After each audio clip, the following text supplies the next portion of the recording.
오늘 읽은 10절 말씀에 보면 이런 말씀이 기록되어 있습니다.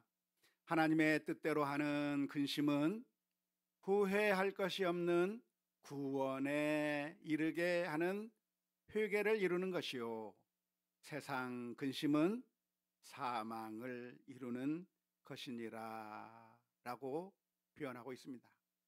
하나님의 뜻대로 하는 근심과 세상 근심을 대비해서 설명하고 있는 말씀인데요, 하나님의 뜻대로 하는 근심을 하게 되면 어떤 결과가 나타난다고요?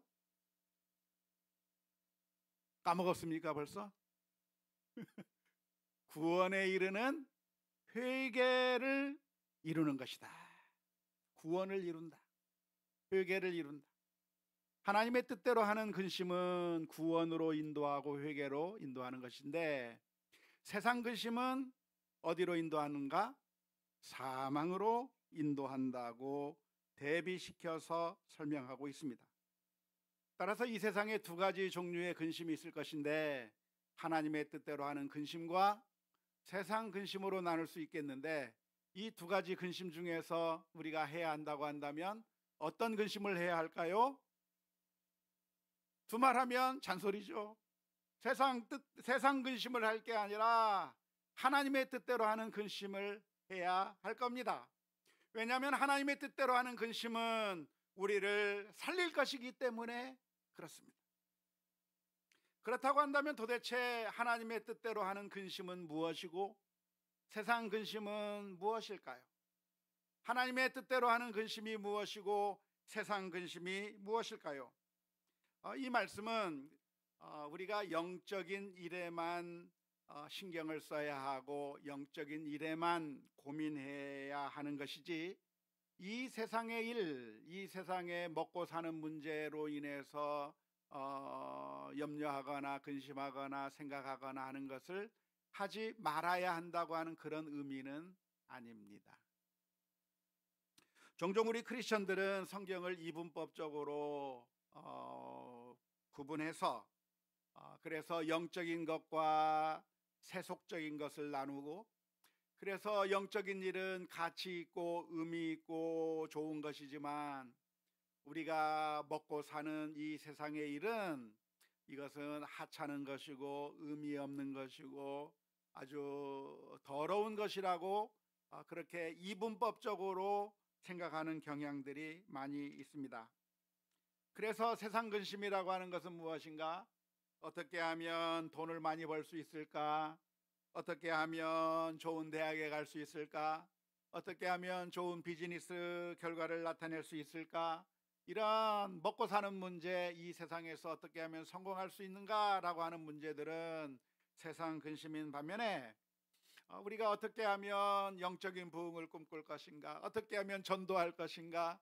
어떻게 하면 우리 교회가 성장할 것인가? 어떻게 하면 우리가 영적으로 성숙하게 될 것인가? 어떻게 하면 우리가 하나가 될 것인가? 이런 것들은 영적인 근심, 영적인 생각이라고 그렇게 이분법적으로 생각하기가 쉽습니다. 이런 생각을 뒷받침해 주는 것 같은 성경 말씀이 없지 않습니다. 예수님께서 무슨 말씀을 하셨습니까? 너희는 무엇을 먹을까? 무엇을 마실까? 무엇을 입을까? 염려하지 말라고 말씀하시면서 너희는 먼저 그의 나라와 그의 의를 구하라.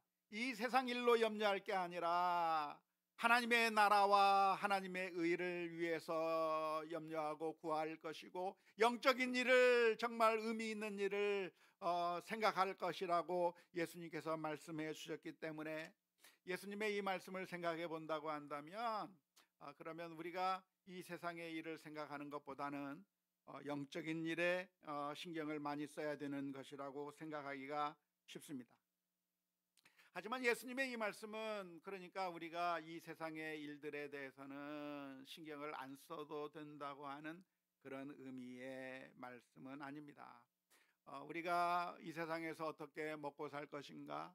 어떻게 하면 돈을 잘 벌 수 있을 것인가? 어떻게 하면 노후를 편하게 보낼 수 있을 것인가? 어떻게 하면 성공할 수 있을 것인가? 이런 것들에 대한 고민들이나 생각하는 것이, 그것이 우리 크리스천들 사이에서는 그것은 하찮은 것이고 무가치한 것이고 심지어 그것은 비신앙적인 불신앙적인 신앙이 없는 것이라고 생각하기가 쉽지만, 그러나 예수님의 이 말씀을 우리가 잘 생각해야 합니다. 성경을 어느 한 구절만 보는 것이 아니라 성경 전체의 가르침에 비추어서 이 말씀들을 생각해 보아야 하는데요. 성경 전체의 가르침에서는 그렇게 우리가 영육 이원론으로 영적인 것은 고상하고 좋은 것이지만 이 세상의 것은 나쁜 것이라고 보는 영육 이원론으로 이 말씀을 볼 것이 아니라고 하는 게 성경 전체의 가르침이라고 할 수가 있겠습니다. 예수님께서 무엇을 먹을까 무엇을 입을까 염려하지 말라고 하는 그 말씀은 이 세상의 일에만 너무 몰두해서 이 세상의 것들 때문에 괴로워하고 이 세상의 것들 때문에 염려하고, 그래서 이 세상의 것이 사라지면 정말 하늘이 무너진 것처럼 그렇게 과도한 절망, 과도한 염려를 하지 말라고 하는 의미인 것이지, 이 세상의 것들에 대해서 전혀 신경 쓰지 말라고 하는 그런 의미의 말씀은 아닙니다.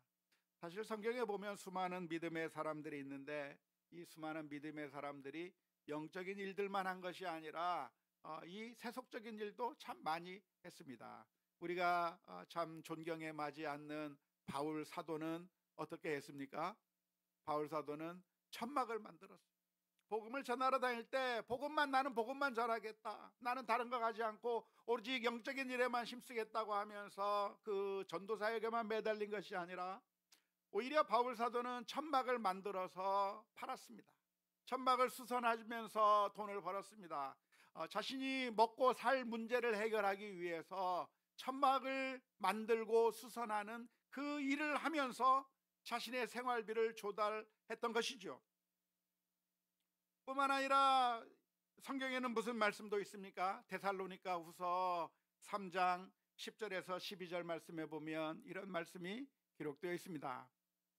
우리가 너희와 함께 있을 때에도 너희에게 명령하기를 누구든지 일하기 싫어하거든 먹지도 말게 하라 하였더니, 우리가 들은즉 너희 가운데 게으르게 행하여 도무지 일하지 아니하고 일을 만들기만 하는 자들이 있다 하니, 이런 자들에게 우리가 명하고 주 예수 그리스도 안에서 권하기를 조용히 일하여 자기 영식을 먹으라 하노라.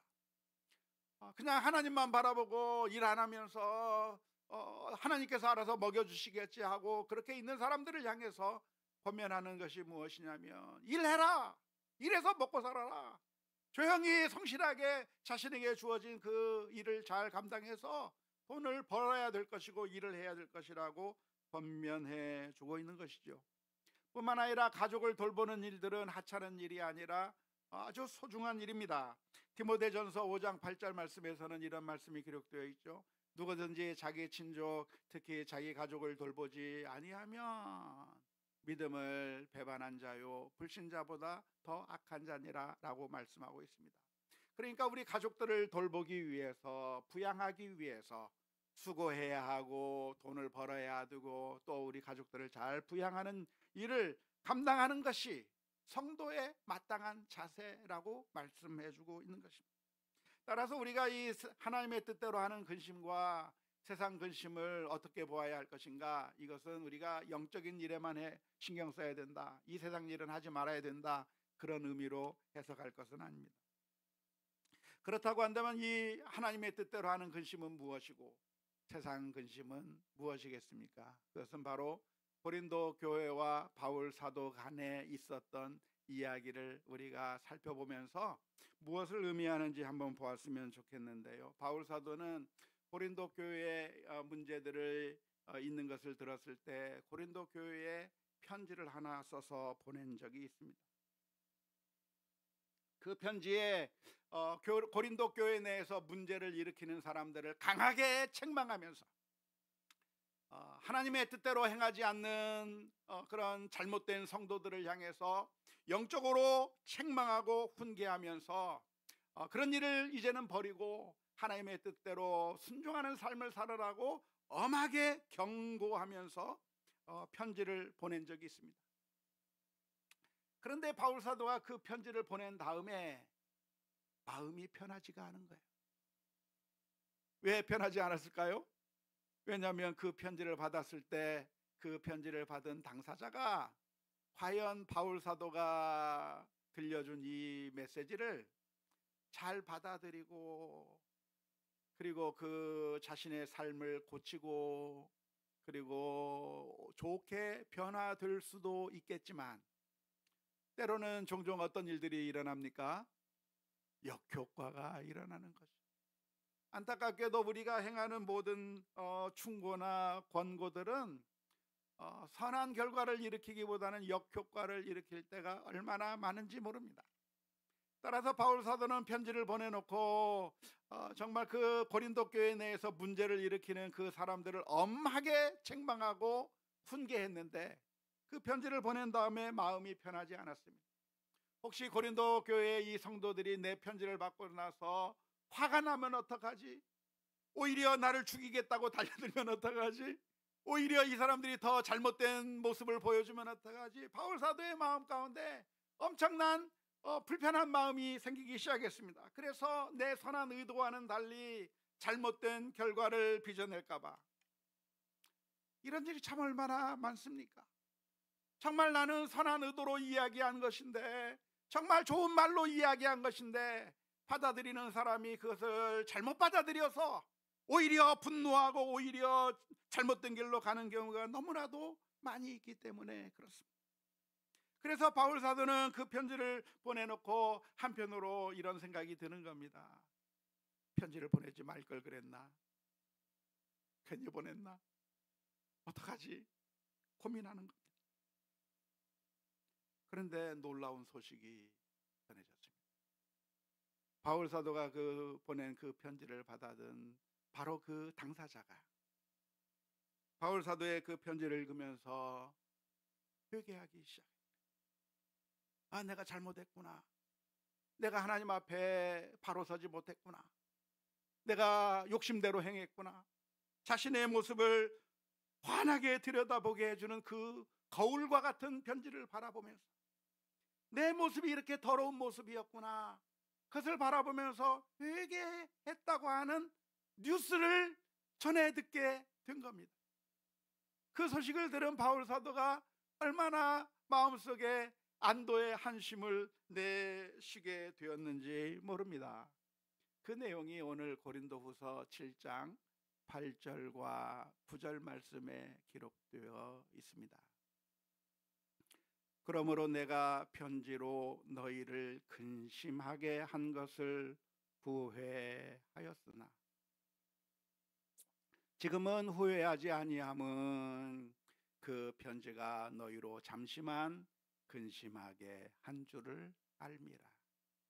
내가 지금 기뻐함은 너희로 근심하게 한 까닭이 아니요 도리어 너희가 근심함으로 회개함에 이른 까닭이라.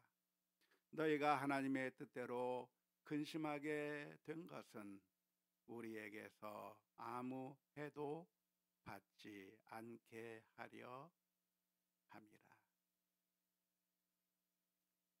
그 편지를 받고 당사자는 두 가지 선택을 할 수 있었습니다. 하나는 분노하면서 나를 향해서 이런 말을 하다니 화를 내면서 오히려 그 바울 사도를 향해서 욕하고 비난하고 공격하는 선택을 할 수가 있어요. 또 하나의 선택이 있었는데, 그것은 그 편지를 보면서 자기 자신의 모습을 살펴보고 내게 이런 잘못이 있었구나, 이런 단점이 있었구나 살펴보면서 회개하며 자신의 삶을 고치는 선택을 할 수가 있는 것이죠. 무엇이 하나님의 뜻대로 하는 근심일까요? 무엇이 세상 근심일까요? 당연하죠. 그 편지글을 받았을 때 자신의 모습을 살펴보면서 내가 이런 부족한 게 있었구나, 내가 이런 잘못이 있었구나 하면서 자신의 모습을 들여다보고 회개하며 나아가는 것이 하나님의 뜻대로 하는 근심입니다. 그런데 만일 그 편지를 받고 분노하며 화를 내며 그래서 공격하려고 달려든다고 한다면 그것은 세상 근심이라고 할 수 있는데요, 우리들은 이런 반응 중에서 어떠한 반응을 해야 할까요? 당연히 하나님의 뜻대로 하는 근심이 우리의 선택이 되어야 될 줄로 믿습니다. 왜냐하면 그것은 우리를 고치고 우리를 살리는 영적인 생명수와 같은 것으로 바꾸어 버리는 것이기 때문에 그렇습니다. 만일 그 편지를 받고 난 다음에 바울 사도를 향해서 공격하려고 하고 분노하고 증오하는 마음을 가지게 되었다고 한다면 결국 이 사람은 회개할 기회를 잃어버리게 되는 것이고, 결국 회개할 기회를 잃어버렸기 때문에 결국 사망의 길로 갈 수밖에 없는 안타까운 결과를 가져오게 되는 것이죠. 우리들은 바울 사도에게서 편지를 받은 적이 있습니까? 받으신 분 없으시군요. 하지만 우리는 매일매일 그런 편지들을 받습니다. 하루에도 수십 번, 하루에도 여러 번 하나님께서 우리들에게 주는 편지가 있어요. 하나님께서 우리들의 마음을 보여주는 편지들이 있는 것이죠. 내가 얼마나 더러운 사람인가, 내가 얼마나 부족한 사람인가, 내가 얼마나 허물이 많은 인생인가를 보여주는 편지들이 우리들에게 매일매일 전달이 됩니다. 때로는 사건을 통해서, 때로는 여러 가지 경험들을 통해서, 때로는 사람들과의 관계를 통해서, 때로는 친구들의 말을 통해서, 여러 가지 우리가 하나님의 말씀을 읽는 가운데, 우리가 설교 말씀을 듣는 가운데 하나님께서 우리들에게 들려주시고자 하는 그런 귀한 말씀들이 언제나 있어요. 그때 우리는 어떻게 해야 될 것인가? 애써 안 들은 척 외면해 버릴 것이 아니라, 우리는 그 말을 들으면서, 그런 경험들을 하면서 분노하고, 그리고 내 모든 화를 다 내쏟으면서 세상 근심을 할 것이 아니라, 그 순간에 우리 자신의 더러운 모습을 바라보아야 합니다. 내가 이런 약함이 있구나, 나의 이런 더러움이 있구나, 내가 하나님 앞에 바로 서지 못했구나. 그래서 나 자신의 모습을 보면서 하나님 앞에 엎드려 회개하는 기회로 삼는다면 그것이 우리를 살리는 귀하고 복된 기회가 되는 줄로 믿습니다. 사랑하는 성도 여러분, 오늘 우리는 매 순간순간마다 하나님께서 들려주는 그 메시지를 들을 때마다 하나님 앞에 서야 합니다. 나 자신의 모습을 들여다보는 것은 가장 아픈 일이고 가장 견디기 어려운 일입니다. 경험입니다. 하지만 그것이 우리를 박살내는, 우리를 파괴하는 도구가 될 수도 있고, 우리를 수술해서 그래서 영적으로 깨끗하게 거듭나게 만드는 수술대가 될 수도 있습니다. 그런데 그것이 나를 박살내는 돌멩이가 될지, 나를 찔러 나를 죽여버리는 칼이 될지, 아니면 내 속에 들어있는 종양들을 깨끗하게 도려내고 회복하게 만드는 수술칼이 될지, 선택은 전적으로 우리들 자신에게 있습니다. 오늘 우리의 기도의 제목이 무엇입니까? 주님, 이 세상에 하나님께서 보내주시는 그 칼들을 영적인 수술을 하는 수술칼이 되게 해 주옵소서. 기도하며 나가야 될 줄로 믿습니다. 고린도후서 7장 11절 말씀. 보라, 하나님의 뜻대로 하게 된 이 근심이 너희로 얼마나 간절하게 하며 얼마나 변증하게 하며 얼마나 분하게 하며 얼마나 두렵게 하며 얼마나 사모하게 하며 얼마나 열심히 있게 하며 얼마나 벌하게 하였는가. 너희가 그 일에 대하여 일체 너희 자신의 깨끗함을 나타내었느니라. 안타깝게도 우리는 세상 근심을 선택할 때가 훨씬 더 많습니다. 우리가 하나님의 뜻대로 근심하면 제일 좋은데 안타깝게도 우리는 죄성이 너무나도 심해서 하나님의 뜻대로 근심하기보다는 세상 근심의 반응을 보일 때가 너무나도 많습니다. 그런 연약한 사람들이기 때문에 예수님께서 이 세상에 오셔야만 했습니다. 바로 우리들의 그 연약함을 짊어지시고 십자가를 지셔야만 했습니다. 오늘 그래서 우리가 주님 앞에 엎드려야 합니다.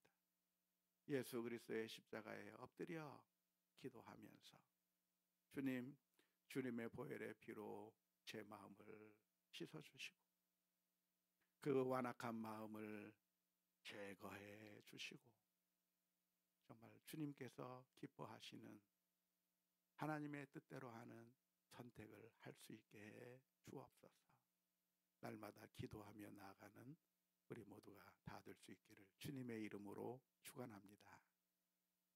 우리 함께 같이